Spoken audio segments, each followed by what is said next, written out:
Göyərtiləriniz bu boyluqdadır. Actərə, keşniş, ıspanaq və yaxud şüd. Şüdü demirəm. Məsələn, ıspanaqlar çiçəkləyib. Onların yaşıl kütləsini biçib qırağa atmayın. Elə torpağa şumlamaq lazım. İndi şumlayıb şumu göstərməyə çalışacağam. Videonu tək çəkdiyim üçün videonu deməli şumlaya göstərə bilmirəm. Üzrlüsən. Şumladıqdan sonra göstərməcəm və məlumat verməyə çalışacağam. Baxın, bu cür şumlamaq lazımdır. Həddindən artıq dərində belləməmək və yaxud şumlamamaq lazımdır ki, yaşıl kütlələr torpaqda çürüyə bilsin, oksigenlə təmasda olub çürüyə bilsinlər. Və bu torpaq əkiləndə həddindən artıq kasıb bir torpaq idi.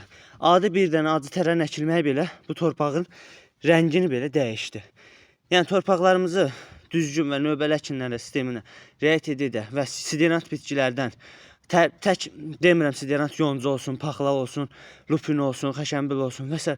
adi belə acı tərən bir torpağa vermək özü bir siderant bitki kimi hesab etmək olar. Siderant bitki deyil, amma hesab etmək olar. Ümid edirəm ki, faydası olar. Sağ olun, var olun.